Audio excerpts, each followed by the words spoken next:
Last night I saw perhaps the most powerful piece of filmmaking I think I've ever seen. It was a documentary so brave, so stark and so sad, it will change attitudes for sure. It's called The Cove, and it's about dolphins. These dolphins are symbolic of a new day for the environment. It's all about respect now, not exploitation. We've lost that somewhere, that respect. I feel somewhat responsible because it was the Flipper TV series that created this multi-billion-dollar industry. It created this desire to swim with them and kiss them and hold them and hug them and love them to death. And it created all these captures. They call him Flipper, Flipper, faster than lightning. No one you see is smarter than he. It was the hit of the 60s, the TV show Flipper. It made us all fall in love with dolphins. And today the very sight of a dolphin in the waves evokes all kinds of feelings, doesn't it? Freedom, virtue, out and out good intent, really. Well, joining me in the studio now is a fellow called Rick O'Barry, and we have him to thank for our love of dolphins. He was the guy who trained the dolphins to do the tricks that were so endearing and that spawned a whole industry of sea worlds, marine worlds, flipper worlds around the globe, committing dolphins to a lifelong sentence of enslavement and humiliation, really, all in the name of our entertainment. As you heard in that clip from the movie, these days Rick feels sickeningly guilty about that, and he's spent decades since dedicated to freeing dolphins. That mission has seen him arrested all over the world, thrown into jail, banned from conferences and all other places. It's also seen him expose the most horrendous and senseless massacre of dolphins, an annual slaughter of 23,000 dolphins that takes place for several months every year in a tiny cove near a town called Taiji in Japan. The movie The Cove tells that story, and Rick O'Barry, welcome to breakfast. Well, thank you so much. I love Australia. That's great. Well, Rick, we love dolphins, and that's thanks to you. You love them so much, you made us love them. Yeah. Now, you say in the movie we're loving them to death. That's the problem, isn't it? Yeah. There's, Flipper did create this multi-billion-dollar industry, and the captures continue.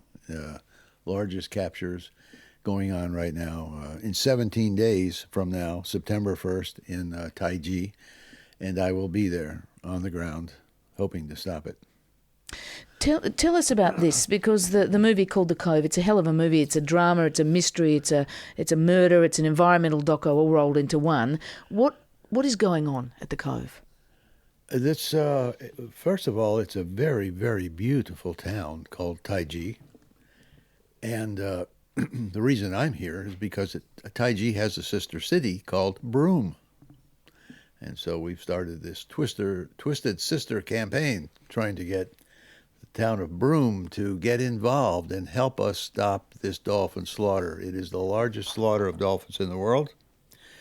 And I'm reluctant to use these terms on the radio because the movie is not about that. The movie is actually very entertaining and people should see it. It's a tremendous movie. Yeah, it is highly entertaining, and that's why it's won all of these awards and why it gets a standing ovation every place it's played. So, yeah, you see at the very end some reference to the dolphin slaughter, but it's the captures which sustain the slaughter. The captures of the dolphins is the economic underpinning. You see that in the beginning, and these dolphins are being captured for dolphin swim programs in different parts of the world. A lot of Westerners involved. And so... And they're being captured to send off to SeaWorlds. I mean, these dolphins that they capture, the bottlenose dolphin, I think they're called. Exactly. They're the ones that we came to love in Flipper. They fetch a really high price at SeaWorlds or other sorts of those kind of places around the globe, don't they? As much as $200,000. That's what they got for the ones in Dubai. The last group left Taiji, went to Ocean World in the Dominican Republic, $154,000 each. Normally, the fishermen would get $300 or $400 for a dead dolphin. So you can see that the captures are really keeping this thing going. Yeah. But the reason I arrived in Australia today from Miami, Florida, it's been a long, long flight, is I have come to believe that Broome, Australia, holds the key to stopping this. Broome has a lot of power. They just don't realize it yet. We're going to show this movie in Broome tomorrow to the community, to the mayor, to the opposition party, to the voters, and hopefully get them involved because they could create a tipping point and stop this. And wouldn't that be great for Broome? Wouldn't that be great for Australia? So you want Broome, in a sense, to be so moved by this, they rise up, they declare we're stopping being sister city, and they basically become a face of a public campaign that is then backed by this movie. Something like that. Yeah, it's a little complicated in that, and most stories are, it's not that black and white. First, let me tell you that Taiji is a very beautiful place, physically beautiful. People are very sweet. There's a very small minority of people doing this in Broome, in Taiji. It's not the whole town. And so, yeah, we're going to ask the town of Taiji, Broome, to suspend that relationship until they stop this insanity. There it is, the town of Taiji. A little town with a really big secret.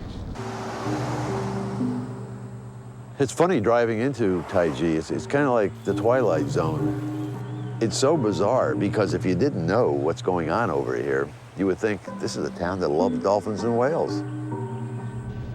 On our left here is the infamous Taiji Whale Museum.